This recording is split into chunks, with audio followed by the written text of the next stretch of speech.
ఎందుకంటే భగవంతుణ్ణి మనం చూడలేదు.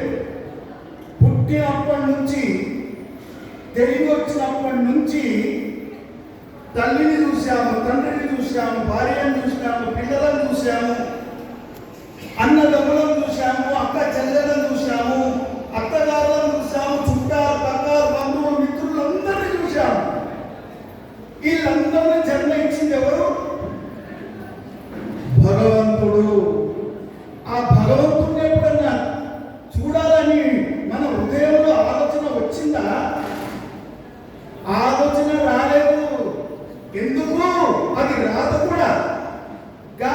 ఆలోచన, భగవంతుని ఆలోచన వచ్చేటట్టుగా సంత ఆత్మలో మనకు మేలుకొలుపుతారు. నాయన, ఈ అద్భుతమైనటువంటి ఉత్తమమైనటువంటి జన్మని స్వయంగా భగవంతుడు శ్రీమన్నారాయణుడు ప్రసాదించినటువంటి జన్మ. ఆ ఎవరైతే జన్మ ఇచ్చారో ఆ నారాయణుని తెలుసుకోకపోతే ఈ జన్మం వ్యర్థమవుతుంది అని సంత ఆత్మలు మనకు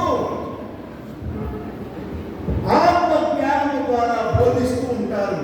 మొన్ననే జగద్గిరి గుట్టలో కూడా 2 రోజుల ప్రోగ్రాం అయింది. అక్కడ భక్తులందరూ కలిసి ప్రభాతేని కూడా తీశారు, భూపాలం చేశారు, అందరికీ మేలు కొలిపారు, సందేశం ఇచ్చారు. ఇక్కడ 2 రోజుల ప్రోగ్రాం ఉంది. తర్వాత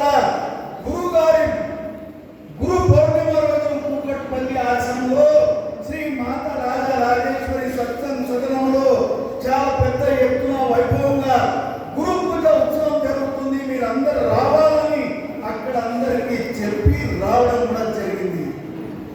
సజ్జలారా, పోయిన గురు పూజకి ఎవరు ఉన్నారు, ఎవరు లేరు? ఎన్ని వికెట్లు పడ్డాయో సంవత్సరం లోపల. వచ్చే గురు పూజకు ఎన్ని వికెట్లు పడతాయో నేను కూడా ఉంటాను లేదు తెలియదు. నమ్మకం లేదు, నమ్మకము లేదు. ఎందుకు అని అంటే వచ్చిన అవకాశాన్ని సద్వినియోగం చేసుకోమంటున్నారు.